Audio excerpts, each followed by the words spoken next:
Hello friends, అందరికీ నమస్కారం.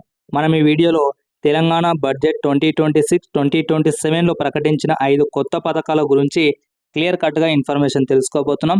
వీడియోకి ఒక లైక్ చేసి వీడియోని అయితే చివరి వరకు చూడండి. సో తెలంగాణ రాష్ట్ర ప్రభుత్వం యొక్క బడ్జెట్ ఏదైతే ఉందో 3,24,234 కోట్ల బడ్జెట్ అయితే ప్రవేశపెట్టడం జరిగింది. ఈ బడ్జెట్లో సామాన్యులకు, విద్యార్థులకు మరియు యువతకు పెద్దపీట వేసే విధంగా అదేవిధంగా 5 కీలక పథకాలు అయితే ప్రవేశపెట్టడం జరిగింది. మరి ఆ 5 ఏమిటో మనం ఇప్పుడు చూసుకుంటే, ఒకటి ఇందిరమ్మ పథకం. సో ఇందిరమ్మ కుటుంబ జీవన బీమా పథకాన్ని అయితే తెలంగాణ సర్కార్ ఇప్పుడు ఉన్నటువంటి కాంగ్రెస్ ప్రభుత్వం అయితే ప్రవేశపెట్టడం జరిగింది. ఈ యొక్క ఉద్దేశం ఏమిటంటే, కుటుంబ యజమాని అకాల మరణం చెందితే ఆ కుటుంబం ఆర్థికంగా చితికిపోకుండా ఉండాలన్నది వీరి లక్ష్యంతో, ఈ ఉద్దేశంతో వీళ్ళైతే ఈ పథకాన్ని ప్రవేశపెట్టడం జరిగింది. ఇదే విధంగా గత ప్రభుత్వంలో చూసుకున్నట్టయితే దళిత బంధు అనే పేరుతో కూడా వాళ్ళు ఇంటిలో ఎవరైతే చనిపోతే వాళ్ళు వెంటనే 5 లక్షలు అయితే ఇవ్వడం అయితే జరిగింది. సో ప్రయోజనం ఏ విధంగా అవుతుందంటే, అర్హులైన ప్రతి కుటుంబానికి కూడా 5 లక్షల బీమా అయితే దొరుకుతుంది. లబ్ధిదారులు ఎవరంటే రాష్ట్రంలోని 1.515 కోట్ల కుటుంబాలకైతే ఇది లబ్ధిదారులుగా ఉన్నారు ఫ్రెండ్స్.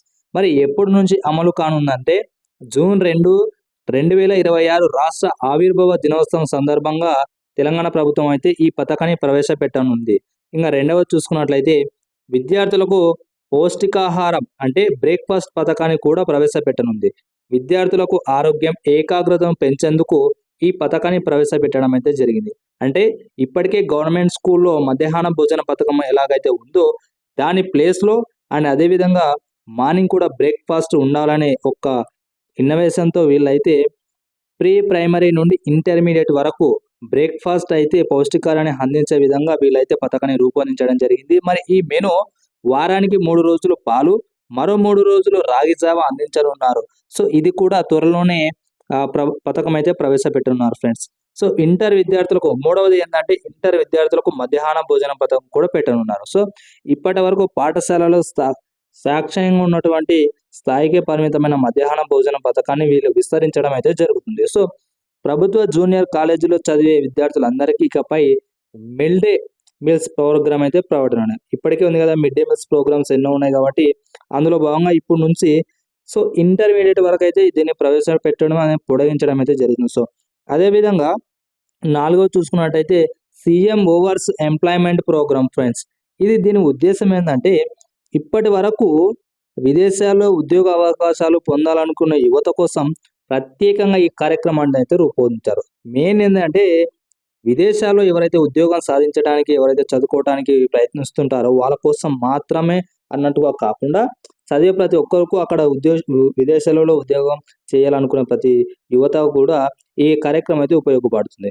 సో మన సదుపాయాలు ఏ విధంగా అంటే విదేశీ భాషలో శిక్షణ, కౌన్సిలింగ్, అంతర్జాతీయ ఉద్యోగ మార్గదర్శనం చేయడానికి ఈ యొక్క సీఎం ఓవర్సీస్ ఎంప్లాయ్మెంట్ ప్రోగ్రామ్ అయితే రూపొందించడం జరిగింది.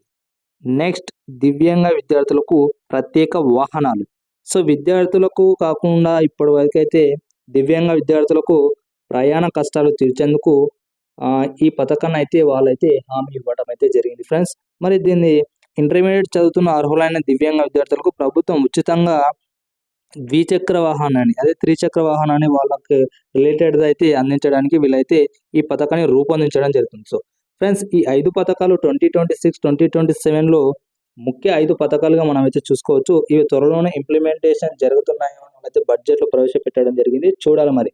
ఇప్పటికే వాళ్ళు చెప్పినటువంటి 6 గ్యారెంటీలు ఏవైతే ఉన్నాయో అవి సక్రమంగా అమలు కాకపోగా మళ్ళీ వీళ్ళైతే కొత్త పథకాలు అయితే ప్రారంభించడం జరుగుతుంది. సో వీటినన్నా కూడా సక్రమంగా ప్రారంభించాలని మన యొక్క దేశం. సో ఇవి చాలా వరకు అయితే హెల్ప్ఫుల్గా ఉన్నాయి యువతకు, అందరికీ కూడా. సో తొందరలో ప్రోగ్రామ్ ఇంప్లిమెంటేషన్ జరిగితే బాగుంటుందని నా ఉద్దేశం. Thank you for watching. Please subscribe.